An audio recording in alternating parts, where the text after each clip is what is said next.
আসসালামু আলাইকুম।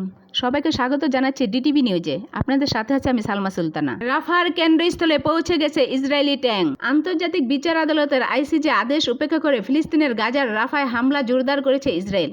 গতকাল মঙ্গলবার প্রথমবারের মতো রাফার কেন্দ্রস্থলে পৌঁছে যায় ইসরায়েলি ট্যাঙ্ক। প্রত্যক্ষদর্শীরা একথা জানিয়েছেন। এছাড়া রাফার পশ্চিমাঞ্চলে ব্যাপক বিমান হামলা চালিয়েছে ইসরায়েলি বাহিনী।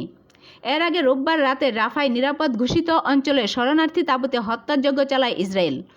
তাল আস সুলতান এলাকায় বিমান হামলায় 13 জন নারী, শিশু ও বয়োবৃদ্ধ সহ কমপক্ষে 45 জন নিহত হন।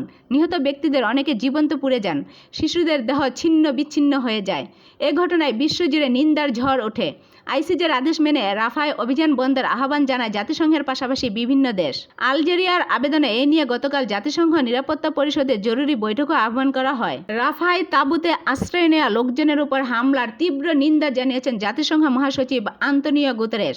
সামাজিক যোগাযোগ মাধ্যমে এক্সে তিনি বলেন, বহু বেসামরিক নাগরিক নিহতের এ ঘটনায় আমি ইসরায়েলি কর্মকাণ্ডের নিন্দা জানাচ্ছি।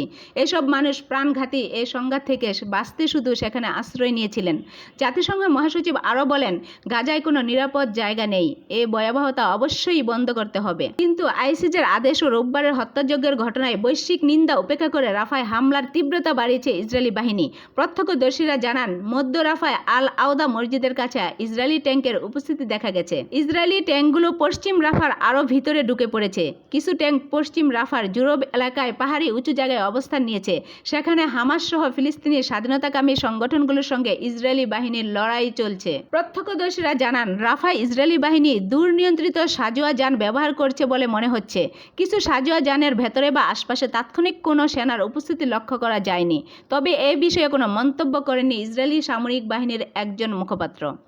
এর আগে রাতভর রাফা জুড়ে বিমান হামলা ও ট্যাঙ্ক থেকে গোলাবর্ষণ করা হয় বলে বাসিন্দারা জানান। রাফার পশ্চিমাঞ্চলেও বিমান হামলা চালিয়েছে ইসরায়েলি বাহিনী।